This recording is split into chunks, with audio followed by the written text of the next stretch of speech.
Hello and welcome to Cricbuzz Chatter. It's been an outstanding series between India and South Africa. They call it the Freedom Brilliant one. South Africa came out tops today, as most of us expected yesterday with the score that they were in.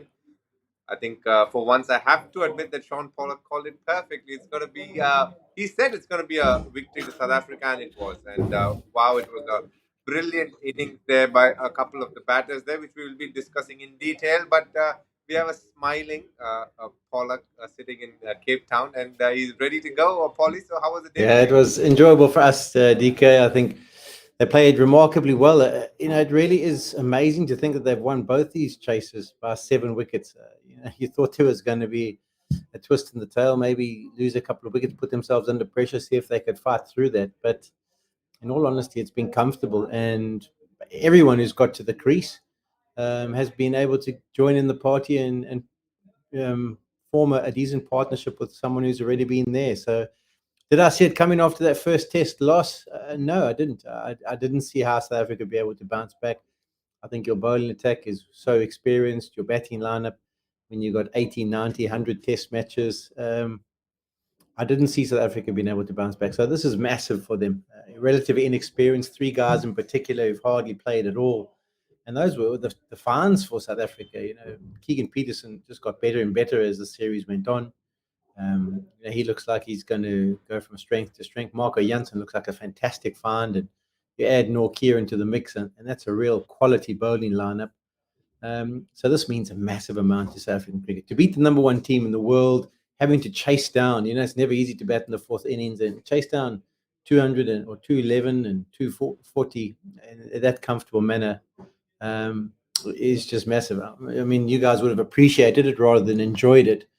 But where does this leave things for India? I think for me, it's a case in point where this could be the moment that a few decisions have to be made. Would you agree with that? I think so too, Polly. Sadly, though, I think there are going to be some hard decisions because with the way the series stood after the end of the first game, obviously, India being World Test Championship runners, first on the table as we spoke at that stage in the World Test Championship table. So it was expected for India to beat South Africa, and I think they fancied themselves massively with a depleted South African team and with a soaring Indian team, high on confidence, albeit the loss of Rohit Sharma, everybody were fit and raring to go, barring Jadeja. I think they would have definitely fancied their chances, but I think the one department which is definitely not stood out, which was rightly put by the captain Virat Kohli at the post-match conference, saying that the batting has been a massive letdown for them, and there are going to be some hard decisions made. But as a management, obviously they have backed Cheteshwar and Rahane so far, so it's going to be very interesting to see where that is placed at the start of the Sri Lankan tour. That's going to be happening very soon. I know there's an ODI series to follow, which will be here. We're on Cricbuzz Chatter again, and you'll be around, and hopefully you'll see a more smiling side of me when we end up beating you all. But we'll keep that for another day. For the moment, though, must be said that there were a couple of superstars in South Africa. I want to start with Keegan Peterson because I enjoyed watching him bat because short in stature, just the way he is able to pile together the runs. His technique is very apt. There's not too many movements. These days, you see a lot of batters with too many movements. You see very simple, straightforward, nice backlift coming down on the ball, line of the ball, and playing back foot punches, cutting and flicking really well. And it was a treat to watch him bat. I thoroughly enjoyed every time he was at the crease. What did you make of a Polly? Keegan Peterson's batting? Yeah, he's been around, and we've seen him coming through the system. I suppose you always sit here at the international level saying, "Can you do it at the top level?" It's the biggest challenge, and some of these surfaces in South Africa for Test cricket haven't been easy. He didn't have the greatest start in the West Indies, but as you say, I just like. It's often when you look at it, it's hard to decipher exactly what it is, but as players who've been around and watched as much cricket as we have, you tend to just see something when you go, that looks good. It might be a bowling action, it might be a technique batting wise, the way he gets into line. And I think his defense is something that looks solid enough to be able to survive. And once you can survive, then you can look for the opportunities to attack. And off the back foot, and that's also no surprise. He's a short guy. So being able to score there. But even the front foot play was impressive. And I've heard he's a good player of spin, and that probably be the big challenge for him when he has to go to the subcontinent. But we've been searching for someone. We've often get bowlers coming through, your Rabadas, your Ngidis, your Jansons, your Nokias. But batting wise, we've almost been looking around for a period of time now, like, okay, who's next? And he's done enough to convince people to give him a real run of things now, and to have a bit of belief that he could be the answer. It's good that you brought won this series, Marco Jansen, who actually gives a little bit with the bat as well. I've liked the fact that he brings the ball back in, but most important, what's interesting about him is the fact that he's able to around and over the wicket consistently and create those angles that is making it difficult for batters to do well against him. So, what did you make of the way he batted Yeah, no, I like the pace. I like the and bounce. bowled, in fact? I like the shape. There's a lot I like about him. So that is good news. To pick up your 19 wickets at 16 in your first series, you can't really ask for much better, can you? Maybe just a 5 wicket haul would have been the cherry on the top, but the strike rate's really good. I can see potential in the batting as well. Had a little bit of work with him. I'm sure he'll be able to maybe stand a little bit taller and try and look to use that height to almost create a bit of a presence and impose himself on the opposition bowling lineups. But I think, yeah, he's got the perfect foil. Left arm is, we don't produce a lot. You guys have had your fair share, Zahir and Ashish, and we've had a few guys coming in and playing, RP Singh, but we haven't had many left armers that have done well. So this could be a slightly different thing for us going forward. And I'm excited to see how he gets on. I want to see how he goes on the other surfaces. South Africa's perfect place for him. I mean, he would just love to stay here and play every single test match in South Africa. But yeah, I think we need to wait and see how he gets on. But very excited about what he's done, and the way he's performed under Dean Elgar. I mean, Dean Elgar's also needs to take a lot of credit for what he's done. I think to turn this team into a winning side against number one in the world after what they had to face up front, you never know until you're involved in the setup as to what's going on behind the scenes. But he must be doing something right and pushing the right buttons and able to get his players to perform that way. Absolutely. I think Dean Elgar has led South Africa brilliantly. We must speak about a few of the positives that did happen for India. For me, KL Rahul, the way he opened and scored the 100 in the first test, outstanding. Obviously, I think Shardul Thakur's performance in the second test stood out.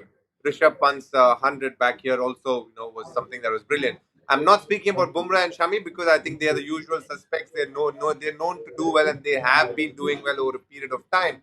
But these three knocks, especially KL's 100 on a tough wicket in Centurion, was a standout for me. What did you make of Indian team and the positives that you felt was through the Yeah, series? what there was only 200s, wasn't there? And then a 96 in the series batting wise. I think day one at Centurion was probably the easiest of the batting conditions. And KL Rahul didn't miss up on that opportunity. I thought he was great. It got more difficult for the openers in particular with those new balls on the trampoline surfaces that we had. Rishabh Pant, that's the natural talent, and that's why we also stress the point: don't throw it away after three deliveries running down the wicket. You're better than that, and you can have a massive impact. So Thakur, brilliant at the Wanderers, and as you say, those two bowlers. But surprised they didn't bowl the session after the lunch break. Yeah, I couldn't work that one out. It was almost like it was a bit of a donation. Like, here you go, you've won that the game, and let's read you the final rights. I think for me, I think where India lost it in the series twice in this third innings, second test, third test, to just get on around 200. They needed to get a big score. I think maybe they were lured in that over 200 would be enough, whereas I think they could have posted a lead of over 300. And both occasions, South Africa wouldn't have been able to knock that off. But yeah, I think you always do get a few positives that come out of it. I just do think, though, and I think you might agree with me here, lost opportunity. Coming here, having one in England, one in Australia, the South African side not at its strongest, and having gone one lap, you've got to feel that as a number one team in the world, you can ram home the advantage there. Very true, Polly. I completely agree. I think, as we spoke before, Team India had a fabulous chance. They've been playing some good cricket. They came in with confidence after the England series and the New Zealand series that followed in India, and then come and do this in South Africa when they went 1-0 up and from there lose. I think it'll be a tough one for obviously the coach and captain for some time because they really fancied themselves. I think they had a massive chance and they were there. They had one foot inside the door, and it was just a matter of time. But absolutely right when you say I think the batting let them down, and most importantly, in both the tests, the third innings, the second innings, when they batted, that's when I think things went little out pear shaped, so to say. They lost wickets in a cluster. We don't want to keep speaking about that. But for me, something that really stood out was obviously those batting performances by KL Rahul and Rishabh Pant. But I just diverting a little bit onto South Africa. How good was Dean Elgar as a captain? I really enjoyed what he's brought to the table. I think he's brought leadership. He's brought obviously a lot of guts, which you guys seem to have in abundance. He's brought something that's been there called Protea Fire in terms of the way you'll play. Do you see that in abundance with Dean Elgar, Polly?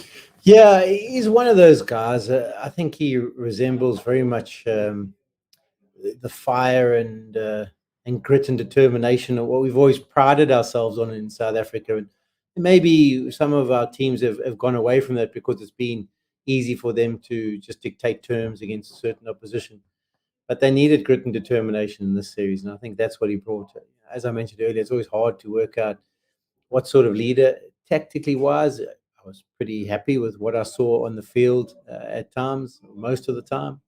Um, but I think he's more of one of those guys who works behind the scenes. I think that's the real key to him. And to replace big players in a unit and still be able to get the best out of them is not an easy thing to do. And you also get the feeling that India might have to make a few of those calls. There's been a lot of scrutiny on Pujara and Rahane. DK, do you think it's going to be a time? Now, is it a good time now with a series against Sri Lanka, or do you wait, or um, is a decision going to be made? Or what would your take on it be? There's the facts and figures. You tell me.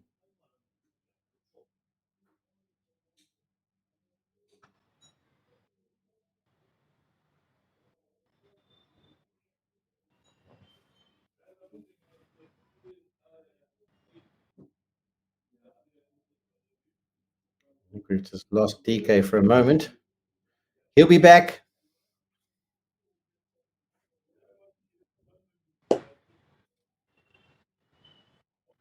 Polly, I don't know if you asked me this question already, but obviously Pujara and Rahane, those stats are very visible there. Um, I do think that when I look at the way Rahane and Pujara have done in the recent past, obviously they'll be under the scanner a lot, and there'll be a lot of questions posed against them. Two names straight away stand out for me: Hanuma Vihari and Shreyas Iyer. In the opportunities that they have got, they've done really well. So I would like to think that they will definitely get an opportunity in the forthcoming series that's around the corner.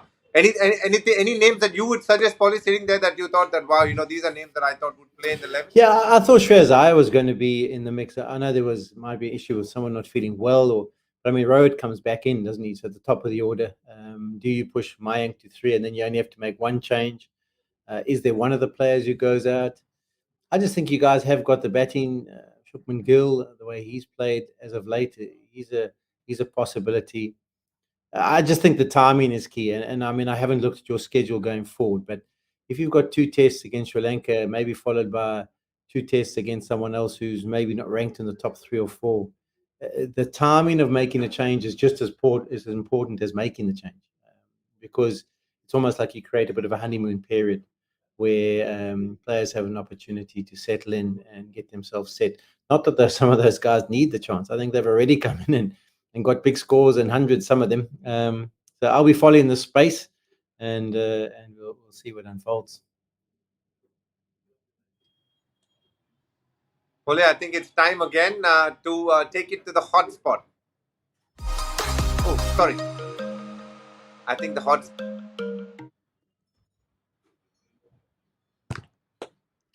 What was your moment of the series, Polly? I think my moment of the series was the little celebration by Dean Elgar once he got that 96 and got South Africa over the line. Um, I think that just sent a big message that, listen, we're not going away. We've leveled the series. We're not going away.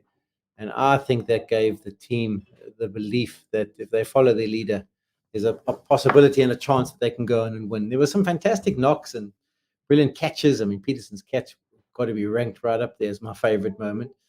But I just think in the context of the game, that little celebration, where just a little fist pumped, like we're in it and we're here to fight. I think that was when I felt like maybe South Africa would have a chance. So I'm going to go with that one as my favorite. Yours, DK?